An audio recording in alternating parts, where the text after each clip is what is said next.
Welcome everybody to the Milanisti Downunder podcast. This is your host Paul. On tonight's episode, we're going to be discussing the Lecce game. We didn't add that in the preview, sorry about that. But the Lecce game we're going to be discussing as well as the game this morning versus Leverkusen. It's been a long day, ladies and gentlemen. We've all been up since 3 o'clock in the morning. Got down here to radio.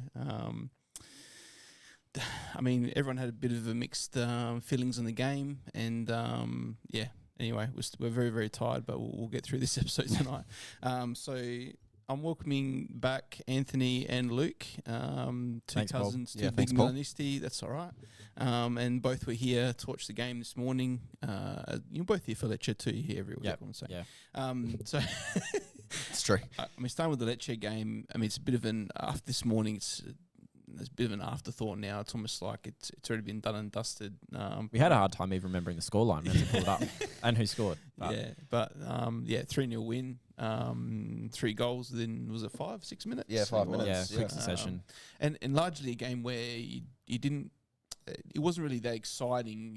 It was I guess similar to the Venezia game where they got the a few quick goals in the first half, and then the game became a bit of a lull, and just trying new things towards the end, and just basically trying to keep possession, and just come away with a clean sheet. I think it went as predicted for most of us that were on the episode last time, that were giving our thoughts on the match. It was a more convincing win than we had seen. Like even the Venezia game with like the 4-0, like we keep talking about, it just sort of seemed like paper over the cracks. And we scored 3 goals in 5 minutes against Lecce, but the actual performance was, I thought, an improvement, especially coming off of the derby too. You took the words literally right out of my mouth. I was going to say, that Lecce Venezia game, we weren't really convinced, even though it was 4-0. But the Lecce one, again, it wasn't 2 penalties and a fuck up by the keeper. It was, a convincing 3 goals. Started a bit slowly as well, which I don't mind. We don't need to be in such a hurry, especially against a team like Lecce. And then they're just going to park the bus. Yeah, exactly. So we let them. We let them park the bus. We were calm, and we got the 3 goals that we needed. And then look, at the end of the day, you're 3-0 up against Lecce. What's the point in exerting any more energy? Take some players off. We had Champions League this week. It was almost not the perfect performance, but it was the perfect result in a way. Especially coming off the derby too. They needed to just sort of consolidate a really good performance against Inter. We're all saying that they needed to back up the win in the derby with a convincing win over Lecce, and they delivered that in most respects. We can still tell that the team at that point in that game was still discovering a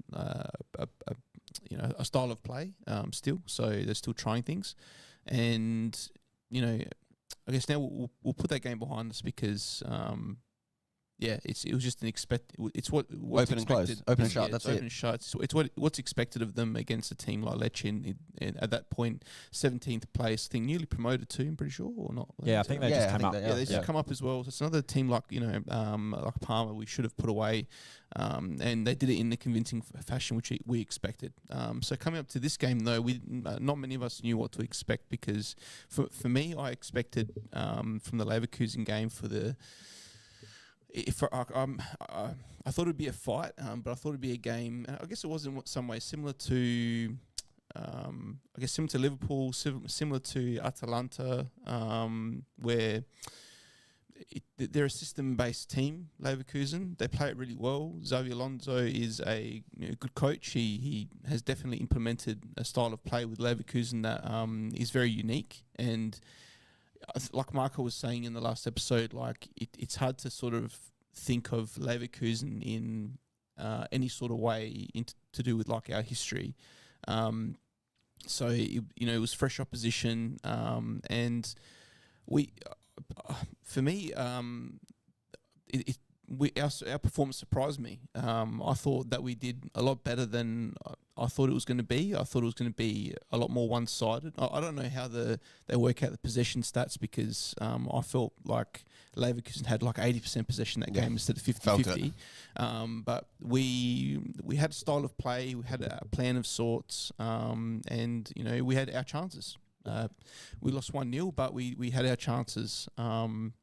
I mean, what are your thoughts in the games? Well, guys? I wasn't on the podcast last week, so no one got to hear my prediction, Yep. and it was wrong. But I think Yeah, was you said this morning we'll come away with some points. When Anthony and I walked in to Radio Italiano this morning, my prediction was that we were not going to lose, like we were going to get a point. And honestly, I think coming away from today, like we can be a little bit disappointed that we didn't come away with a point, because I think actually the performance overall was quite good.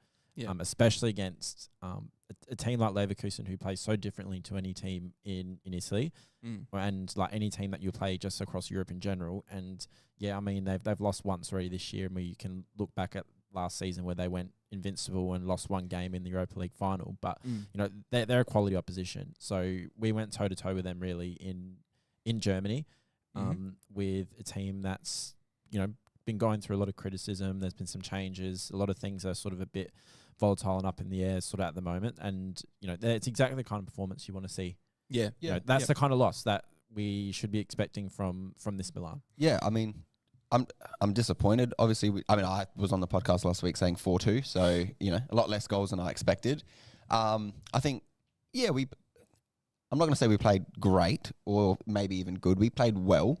I do think there was times where you could see how easily Leverkusen were just passing the ball around, and it was almost like we were cones at some point. The little triangle passes that they were making between each other and stuff like that. You look at it and go, I wish this is how we played.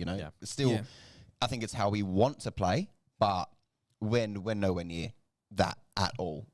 We did show some strength on the counter. We always do. That's our biggest thing. We are a counter-attacking team, and I understand.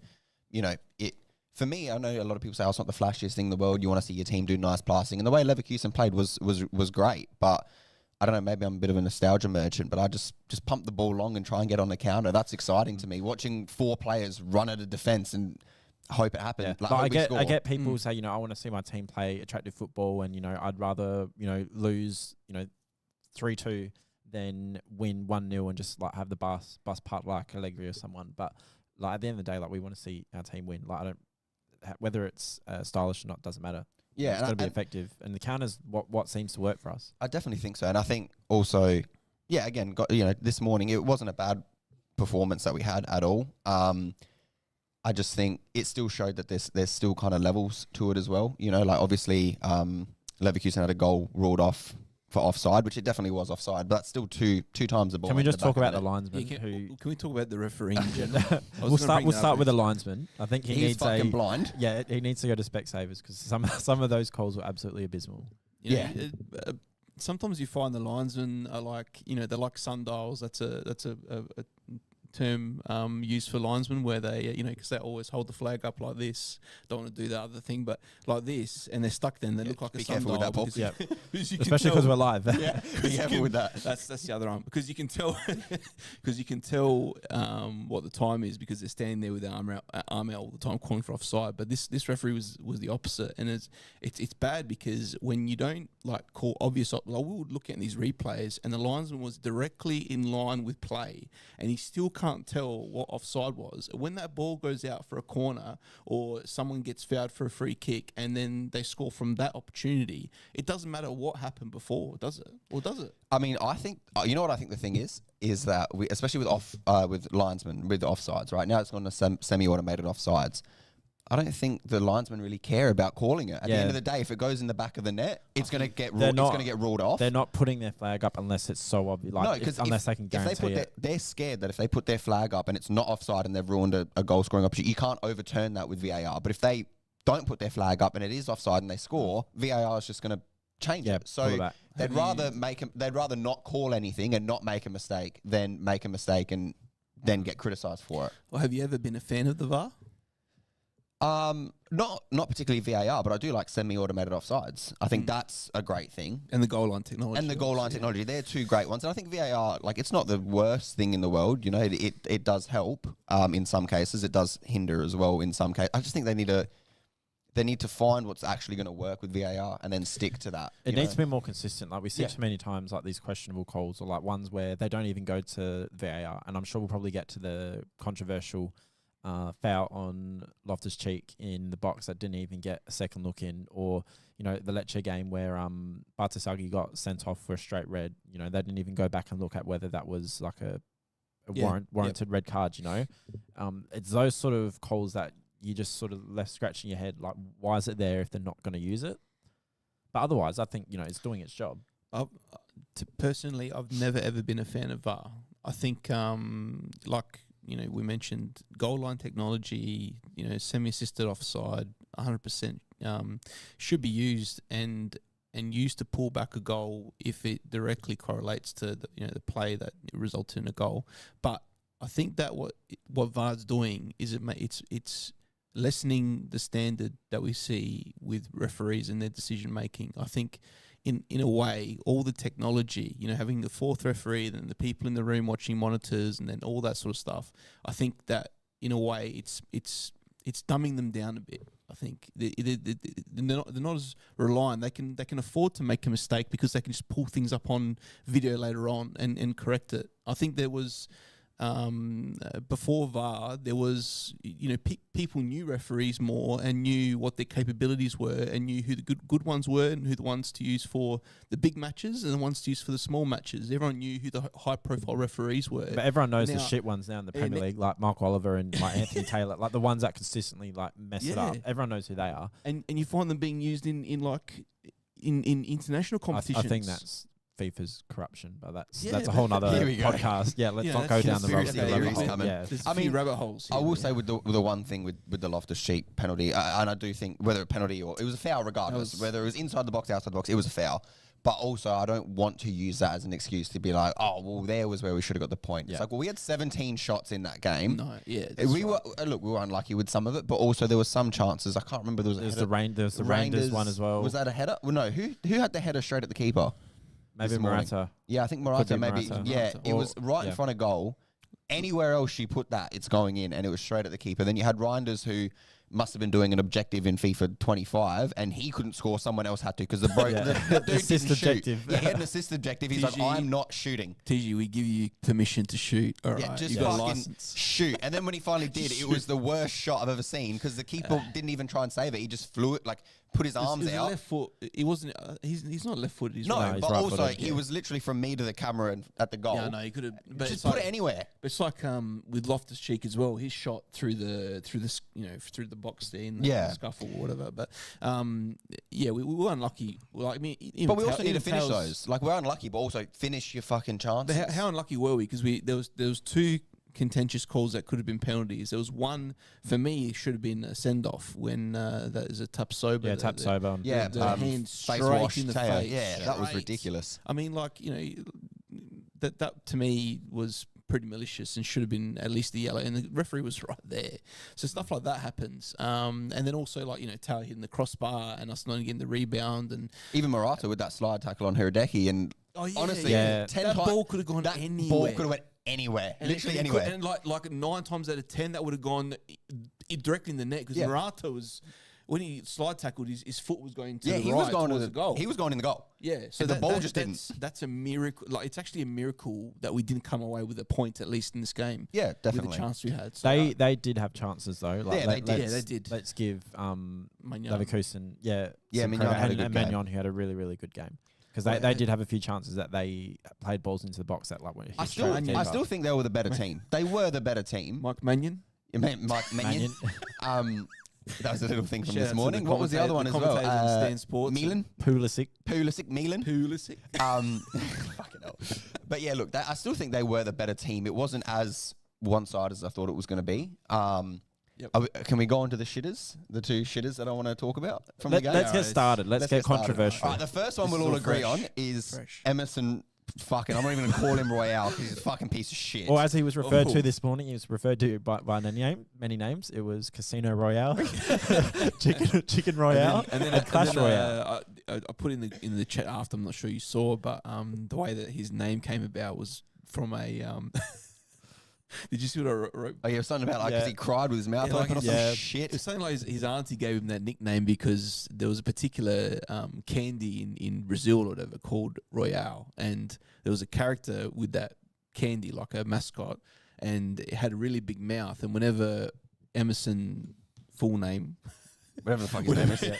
Whenever he cried, he always looked like this particular character from the Royale Candy. So that's how he got his nickname. That's unconfirmed. That's from Reddit, but apparently that was on a show, and that was It's real to me, so we're going to run with it. Yeah, I mean, I think he should be like Emerson Poverty or something now, and not fucking Royale. He's abysmal. He is. I don't even have the adjectives. I don't even know if that's the right word, but the adjectives to describe how fucking shit he is. He is so shit. Like, I don't understand. There's nothing. There's just nothing. There is not like. You know, we were talking about it on a podcast. I can't remember if it was the first or second one. We were talking about this fucking idiot. And it was some people saying he's really good attacking. Some people saying he's really good defending. He's good at fucking being shit and somehow getting people. I brought it up on the first one I was on, which I think was the second. Well, I said that like no one actually knows what he's good at. He doesn't know what he's good at. He's good at making teams for some reason think he's worth fucking buying. Well, you know, Nico was here, and I agree with something that Nico was saying here in the room, and that was that his crossing is actually quite good. Yeah, but no one wants to give him the fucking ball. Yeah, you could see it. We did notice that. They were looking right, and they went, fuck. Like, Emerson was in so much, he was unmarked, much space. I want you both to say one good thing about Emerson right now. Just one good thing. His haircut's not shit. He wears a good number. Yeah, he wears a good number. Which he shouldn't be wearing. He wears our jersey, which he shouldn't be wearing. There you go. That's the thing. But like, and he has a good cross. That's about it. I don't even know if he has a good cross. He's made some good crosses, but like, can we say he's a good crosser of the ball? No, I feel like he is. He doesn't fuck up with crosses, but still, like, when you can tell the team is actively not passing him the ball and he is in acres of fucking space and no one is passing him the ball. Yeah, it's a bit concerning. And I don't like the way that he also jockeys. If you notice that. I don't like the way he breathes. It's like I'm gonna hurt you, but like the attackers are not phased whatsoever. No, well he got burnt so bad. Like, look, and I understand, you know, fullbacks when it's 1-on-1 they can get burnt by like a tricky winger. Fair enough. Yeah. And I'm gonna get Boniface onto that just in a second. ran past him. Boniface, who's a fucking big stiff idiot, ran past him so easily. It's as if he wasn't even fucking standing there. And then he's just so shit. I don't understand what the fuck. And this is gonna be a little tangent, but. Can you imagine in a couple of weeks when it's Emerson Royale or Emerson Poverty versus Vinicius fucking Junior? Hey, who knows? It might go What easy on him. the fuck? He might go easy on him. Number one, how this bloke moved to a Premier League team and then us. Don't forget he was at Barca at one point. I'm pretty sure. Fuck me. I think Tottenham bought him from Barca. Number two, I think that's right. How is this bloke Brazilian? No, Independiente? No. No, I think he was. I reckon he came from Real Betis. Yeah, he was at Betis, but before that, I reckon he was at Barca. Man, he is such a magician at getting these clubs to fucking buy him. Yeah, there he is in a Barca kit. Oh my God. I don't understand how... He's from Sao Paulo too, so I can understand. I don't believe it. I reckon Kaká connection. I reckon he's fucking from Elizabeth or something. Who knows? Emerson Aparecido Liete de Souza Jr. Yeah, right. Well, anyway, he's fucking shit. And you know, I'm gonna bring two things to this podcast that I've actually done a little bit of research on, and that's what Fonseca said in his post-match interview. Luke, I already told Paul. Have you read what he said? No, I've not. Here we go. Let me enlighten you. So the interviewer said, "Did Bayern Leverkusen offer what you expected?" Right, and this word for word what Fonseca said. I think Bayern had a very strong positional game. In the first half, it was very difficult. We closed the spaces, but then they created problems with the combinations on the right corridor. Dickhead, you picked the fucking team. If you can see Emerson's a fucking problem, why is he playing? Calabria's injured, isn't he? Who gives a shit? Play no one. Fucking play no one. Or look at it this morning with Leverkusen, right? They played a 3, they played a 5, they played a 4, however you want to put it. But they had, when they showed it on the graphic this morning, a 4-2-3-1, which is the exact same formation we play, right? They had Grimaldo on the left, Hincapié on the left centre-back. They had Tar right centre-back and Tapsoba right back. And then Frimpong was playing technically right mid, right? So when they defend, that obviously tucks into a 5. Sometimes could even tuck into a 6 if you had Xhaka or Garcia, I think the other midfielder's name is, right? So they can all tuck in. You can be a 6 or a 7. But when they're going forward, Grimaldo goes into the midfield, Frimpong goes up. They still got a back three of all centre backs. Why can't we do that? Why can't we start with? I thought that would have been like I thought Kalulu would have been literally the perfect. I'm not going to bring Kalulu. I'm not saying Kalulu's name anymore because he's gone. He's at U of A, right? I'm going to worry about the players. I was going to go on the Kalulu tangent. No, we're not. I'm never doing that again because he's gone. He's gone. Don't worry about it, right? I just want to bring up that how much is the it's 14 million obligation. Yes. Option is it obligation? It's an obligation. It's not an option. Okay. Bro's not coming back. The obligation to buy, and we spent 15 million on Emerson. Yeah, but look, even still with them, right? Like, get rid of Kalulu. Like, if Kalulu's gone, whatever. Teo on the left, right, and then you've got Pavlovic left centre back, Gubbio right centre back, Tomori right back, and then you can play Pulisic right mid. Or even Jimenez. Jimenez is good. No, on but the I don't think you need another defender because then what can happen is when you're defending, Pulisic actually tracks back. No, but you don't want Pulisic playing right wing back. He did that for Chelsea. No, but he's not. Up there. He won't be right wing back. He'll be what Frimpong was, which was right mid. But if he desperately needs to, at least Pulisic can run, can track back. And that's the second player I'm going to get onto, which is Leao. But I'll get onto that in a minute. And Fofana can tuck in as well. And then when Pulisic comes off and we put Chukwueze at right wing back. Well, look, Can you imagine? I'll get onto that in a second as well, right? But like, at least then you can go, okay, when we're defending, you got Teo, you got Pavlovic, you got Gubbio, you got Fofana, you got Tomori, and worst case, you got Reinders, you've got a Pulisic, you've got so many options coming back. But then when you're going forward, you'd almost play like a 3-2 with obviously your Fofana and Reinders, and then another 3 of Leao, Teo, Pulisic, and then a 2 up front of Abraham and Morata. So you've got 5 going forward and still technically 5 going back, right? But I don't understand why that's something that can't happen. And then going on to Chukwueze in the right-hand side, the fact that nobody wanted to play down that right-hand side when they had the ball, besides Chukwu and Emerson. They were the only two that wanted to play with each other, right? And pause. And you could tell that all Leverkusen looked at and went, okay, they got Tweedledee and Tweedledum on the right-hand side. If we just mark Teo and Leao, they're going to have to go to the right. And you know what? They can keep the ball. They can have it. They can do whatever they want because it's not going to equate to anything. We might as well not have a right-hand side, honestly. So do a quick shout-out, just off on a little tangent as we go off on multiple tangents here. Shout out to Emanuele Farazzo. Thank you very much for tuning in, Emanuele, and thank you very much for the biscotti this morning. Yes, much appreciated. Yeah, much appreciated. I was too half asleep to notice there was any biscotti, so I'm sorry, but thanks for bringing it. On the table. So I was half asleep.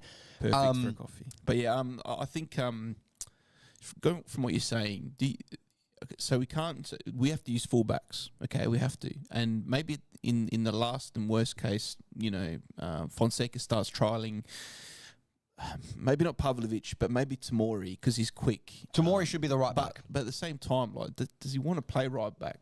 Well, but it's not. The thing is, it's not properly a right back. He's going to tuck in and be a right centre back. And to be honest, like, I don't get this whole, does the player want to play here? Does the player... It gives a fuck. At the end of the day, with the way football's going, formations aren't a thing. Again, you look at it this morning on the screen in Leverkusen, they showed it on the screen, a 4-2-3-1.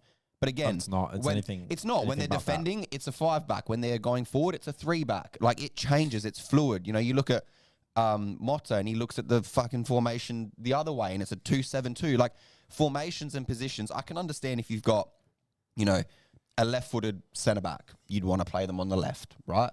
If you've got even wingers, like I don't get the whole thing of like, they want to be on the right, they want to be on the left. Like if you got a left-footed winger, if you want them to cut in and shoot, like if you've got Iron Robin and that's all he's going to do, play him on the right.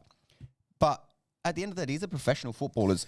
They shouldn't have a cry if they're a right winger or a left winger. I look at somebody like Cole Palmer. He's played right mid, left mid, centre mid, cam, CDM, and fucking striker, and he's the best player in the Prem. That's because he can, and that's because he's happy to do that. But what's really the difference between a right back on paper, putting Tomori there, who shuffles into a right centre back? What's really the difference between that and an actual right centre back? What's the difference? Is he really going to be like, oh no, you put my name somewhere different on a piece of paper? I don't know how to play football. No, it's more the... He's going to have low chemistry. He's going to have low chemistry in FIFA because you're playing a centre-back at right back. Like, that's... Well, I mean, that in a way, it's true. That he's not like... They're being asked to... attacking-minded. Yeah, they're being asked to... He doesn't need to be attacking-minded. But, it's like the way that they're receiving and playing the ball and, like, where they're picking up spaces on the pitch, it's going to be different. He's going to be closer to the touchline. He's going to have all the play in front of him. He's not going to have the space behind. Like, if you looked at him this morning, he was... We technically do it at the moment, just not Yeah, properly. I know what you mean. In some is ways, that when Fofana drops in the middle. Fofana drops in the middle, and then all of a sudden Tomori's playing right centre back, and you got Gabbia playing like almost right back and left back with Fofana as the actual centre back. So all I'm saying is, Gabbia, who's slower than Pavlovic and Tomori, put him properly in the centre, and then have Pavlovic and Tomori who have the recovery pace that if a winger does beat them, they're going to be able to get back and tackle him. And the thing is, we don't need Tomori to attack at all. He's not good at it. No, but he doesn't need to do it. He is a centre back. He's just shifting more to the right, which allows us to play another centre back, number one. Number two, not have to have Emerson on the fucking pitch, because I'd rather have Tomori not know what he's doing than Emerson know what he's doing, because Tomori's going to be 20 times better. I just think it's our Krunic is now our right back. That's what's happening. It was Chukwueze last season, and it still is to an extent. Yeah. But Emerson Royale's getting a lot more game time, so he's a fan favourite currently. He's just shocking. So I mean, but look, like, a verbal punching bag. I think we can all agree. Like, Emerson's just not fan's sake. He's not good. No, he's not good. And then, is there anything else before I go on to my second player? No, let's go there. Let's go there. Okay, me and Luke are going to disagree with this one here. Let's hear it. So, Paul, you're just going to be in the middle of a cousin argument here, but you can chime in with whatever you want. Liao. Marco had a bit of a stint last week. I think this week it's my turn to bring it. I don't think he offers anything. There's my big, you can put that on your reel. I think he offers nothing. All right? This is something else Fonseca said this morning in the interview. All right? Hang on, I can't even put my fucking password in, right? So the interviewer said, do you think they targeted your left side? Word for word, this is what Fonseca said. We had more problems in the first half on the right side. Fair enough, true, because, again, Emerson shit. It's true that it's difficult to get Rafa to help Teo, but I think we suffered more on the right. Even he's agreeing that Liao does not track back in the slightest. You had Liao in his pre-match conference a couple of days ago saying that, Fonseca's getting me to, train on how to defend more. Bro did not fucking run the whole 90 minutes. He did not move, did not track back once. And my thing is that 3 seasons ago, when he was player of the season in Serie A and we won the league and, came second and whatever, if he didn't track back, you're like, who gives a shit? Because when he gets the ball, something's going to happen. That's gone, right? So if you offer nothing going forward, which he did this morning, you can't disagree he offered nothing going forward this morning. He didn't do anything. I don't think it was... So I'm 100% on board with the defensive side of things. I think it's frustrating watching him walk around the pitch, be slow to get back, especially when you see Pulisic do it for 90 minutes. And that's my if he doesn't get subbed off. Is that Pulisic runs. Pulisic runs. At least this morning, he didn't score or assist, fair enough, and he's been on incredible form this season. But at least in a game where if we're not dominating, bro, he just runs. But here's my point, because I saw it from some of the people this morning. Tomori was getting fucking angry this morning. Yeah, I saw that. I don't blame him. No, I'm talking about when we're watching it. But I feel like when we're getting vocal at Leao, because he's turned the ball over, and we're getting frustrated because we expect better from him. When you actually look at some of these turnovers, he's being played the ball in shit positions. He's got a man up his ass. He's got another guy coming in from his left. Teo or Reinders or Fofana's played him this ball in the middle, and he's barely got time to make a touch on it, and he's going to try to get rid of it quickly, and he gives the ball away. And then we're so quick to go, fucking Rafa, fuck this, fuck Rafa that. Yeah, but if I understand that, if the delivery is not good or whatever, that's fine. No, I think. But when he loses the ball, at least if you're not going to tackle someone, at least fucking pretend to. I reckon he would have run 2Ks this morning, and I reckon I probably ran more than him today. And I didn't even play a game. Well, you saw in the halftime stats that the players' distance run, and he wasn't even in the top 10. I reckon he would have been the lowest on the pitch, and that includes all the players that got. Every player on the pitch probably ran more than him, and that includes the subs that came on in the 80th minute. And Mike ran more than him. What was disappointing was in those stats for passing accuracy, for the passes, for the distance covered, blah blah blah. Top 5 was all of their players, all of their midfield mostly. So there's still, you could tell from watching that our players, they are equal to the players they're facing.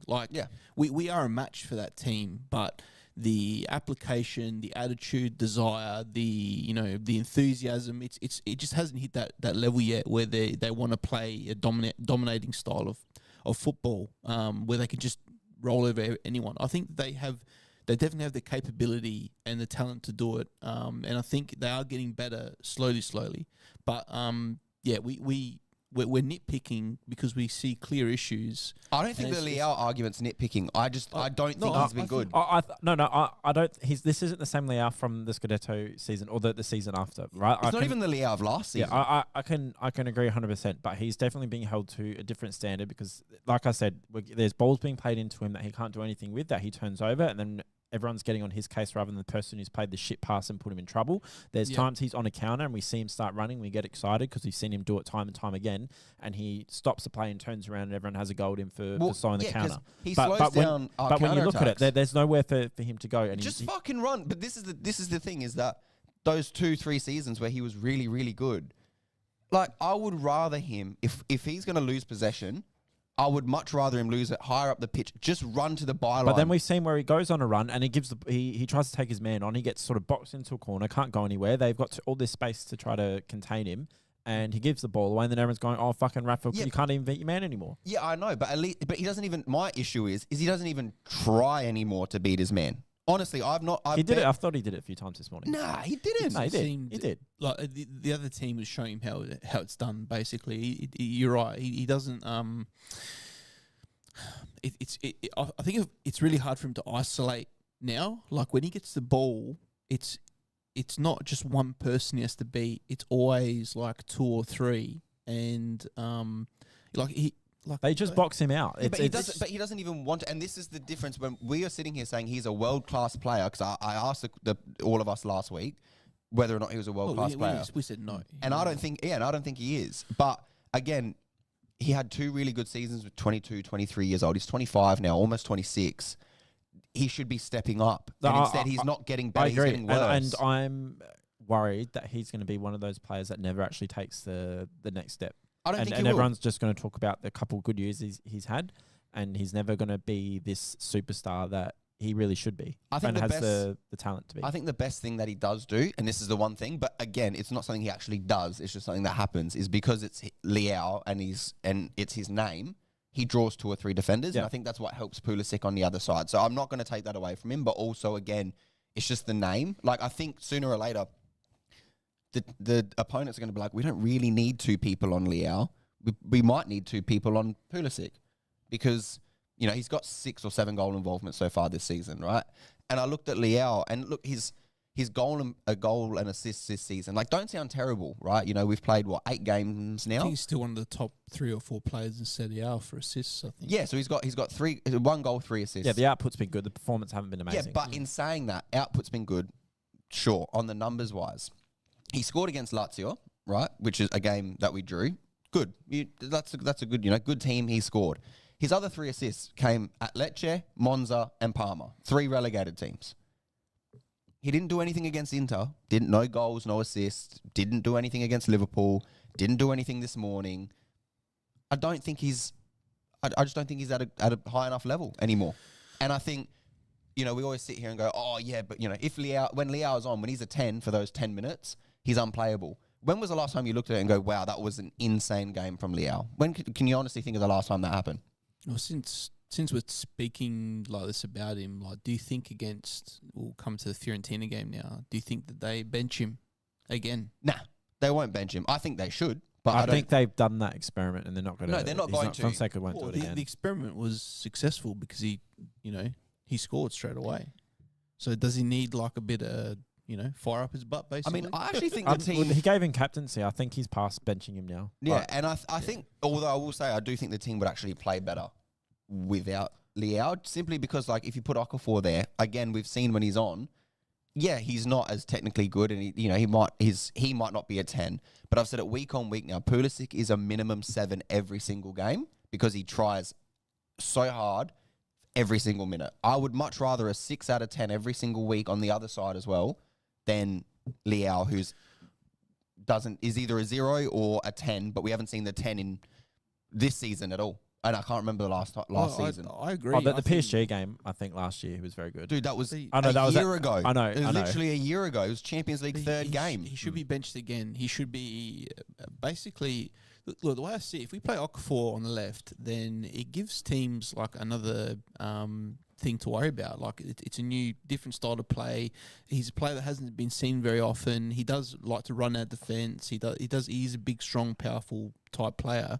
You put him on and start him, and then see how things go for the first 45, first 60 minutes, and then if Leao's capable of producing that one or two brilliant moments, and he's not running right now, then surely he'll run with 30 minutes on the pitch instead of 90. I mean, like you'd hope so. And I mean, I do look at somebody like, I saw in the news this morning about Dembele for PSG not even being in the squad, and it's because Luis Enrique wasn't happy with him. That shows that the coach has got balls to be like, nah, this 60 million euro winger, that's probably our best winger. Yeah, he's in the shits. He didn't even make the bench. He was not in the team at all. Now, I'm not saying Leao should not even be in the team sheet, but I don't know. I'm fed up. I've had enough of him, to be honest. I really, really have. I can't stand watching him play because he doesn't. He at least used to excite me. When he got the ball, we all used to go to the edge of our seats, and now I just go, fuck, he's just going to turn it over anyway. Or, and then when he does, he's not going to run. Yeah, he doesn't have that X factor anymore. I agree. No, and he's got no work ethic. It's the extra stuff too that comes with it. That's outside of football too. Like you like see his involvement with Cassano or with Di Canio, whoever, and like always having a bit of a fight with the media or trying to silence some random fan in the curva that no one knows who the hell he is, but there was just one person that he was silencing. Like all this stuff. It's just a bit. He's a baby, bit cringy.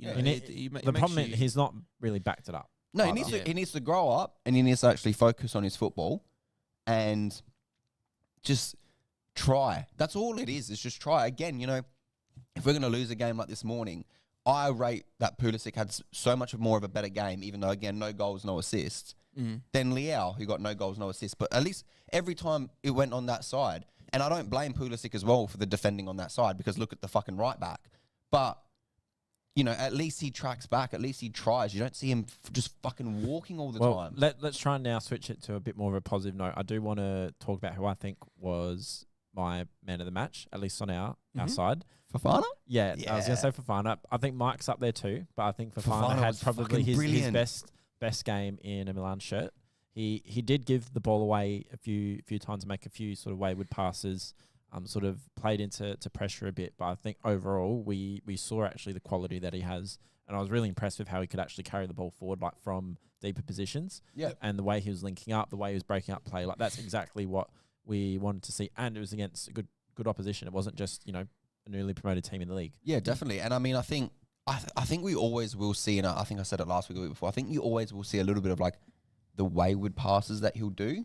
But I also think it's because like we don't really have anyone in the team that wants to try and pass it forward. They'd rather carry it. And I think Fofana does at times try and pass it forward. And it's usually 9 times out of 10, it's a 50-50 pass. But at the end of the day, the 50% of the time it works, it's going to lead to a goal scoring opportunity. The other 50, it's going to be turned over. The ones I worried about, there's a few sort of in like our defensive third where he's trying to play the ball, like taking too much risk with some of the passes, and then it gets turned over and a real risk of being counted. Like those are the ones that I think he needs to just try to be a bit more disciplined on. But I think the ones further up the pitch, they're fine. And it's good he's actually got the balls to try to play them.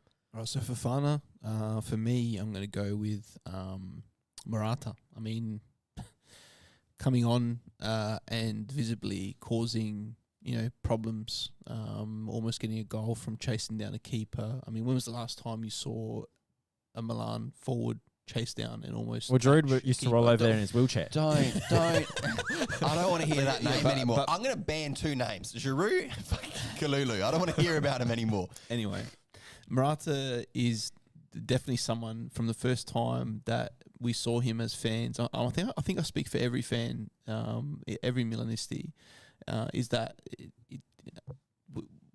we like him. He's definitely he's won the hearts of he's won he the tries. Yeah, that's all it is.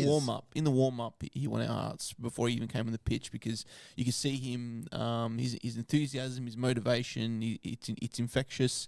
He does when I think even who was it Leao that said that when Tammy and Morata are on the pitch together, like in that previous game against Lecce. or against against Inter and Inter Lecce, as yeah. well, that the enthusiasm to run at the defence and press became stronger with them on the pitch because they're, you know, Yeah, I mean, Yeah, it didn't they work lead- on Leao because they're he still pushing didn't do you. it. Yeah, Yeah. but they lead by example though. they Yeah. lead by Yeah. example. They push you. So Definitely.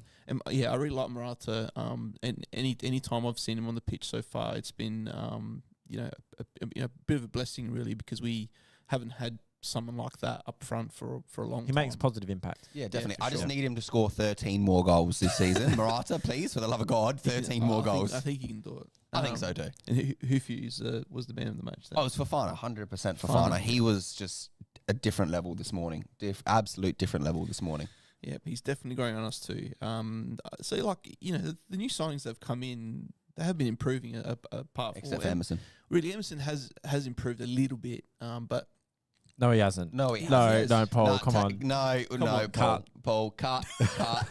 Get off the podcast. look, even if it's improved by 10%, No, I think it's not. 10% of zero is still zero. To be honest, the only thing that has improved from Calabria to Emerson is the haircut. That's it. He's got a better haircut. okay. Well, I seem to think the crossing's improved a bit. You know, when you do get the ball out to him, he when he whips it in, it is a dangerous ball. Any time that I've seen him whip it in, it's been a dangerous ball. So I think Well, every time he whips it in, it needs to be a goal because every time the player runs at him, we concede. So every goal we concede because of him, he needs to score because of him. I think in the world, every single time that anyone says anything bad about him as a Milan fan, it's less of a chance we're going to get our money back when that time comes. So We're not. Might as well have thrown that money. It was. We We're just just in the completely toilet. thrown it away. It's like we just bought a car and we've got buyer's regret straight away. And it's a freaking lemon. Like at least try and fix it up and do something. I mean, with it. you know what? I just hope that did we buy him before the end of the next financial year? I hope that we can put it down as a 15 million donation and we get that money back in tax time. That's what I hope. Well, harsh words. All right. So for the Fiorentina game, for the Fiorentina game, I mean, they've got it. I can see here they're playing. New the fuck Saints. is that? I don't know who New Saints are. What is that? Yeah, they're playing a tune-up game of their own. Really, they're playing against a team called the New Saints. Is that a pro clubs team? I'm curious here. I'm curious here who these New Saints are. Who are they? New Saints. What league is that? I have no idea. New Saints. Is that like the Croatian? Is that Croatian league? Standings. Nah, Maybe go might be. standings. Oh yeah. Who's coping? Where? no, that's that's Champions the, League that's or the Europa. Europa League. Just Google him.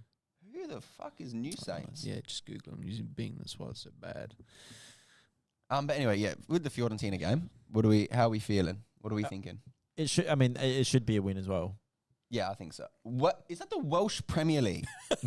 What the fuck? Shout out to New Saints FC. Yeah. In the Welsh Premier League. What in the hell? If we have hope any you guys- Welsh listeners or any New Saints fans, leave a comment. I really Yeah, hope I we have no Brazilian listeners because I've really bagged one of your players, to be honest. But I also think that they'd probably disown Emerson as a Brazilian. So I hope I hope New Saints come away with something positive against Fiorentina and soften them up for us, because otherwise it's going to be a big tune-up game for Fiorentina. They're going to come into the game versus us with a lot of confidence, especially if they beat this team, 4-5-0. I think Adelaide United could beat that team, to be honest. Let's have a look at Fiorentina's recent record and how they've been going.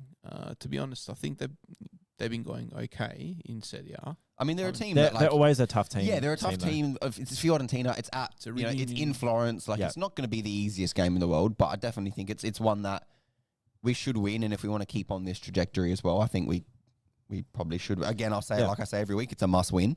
It's a reunion with our former player, Yasin Adli, too. So that'll be interesting. For a second, I was like, who? Like, Yeah. Bonaventura? Is he still playing? But Watch him get an Bonaventura. assist or something against us. yeah, as well. look, probably. I wonder, do we even know if he's been starting?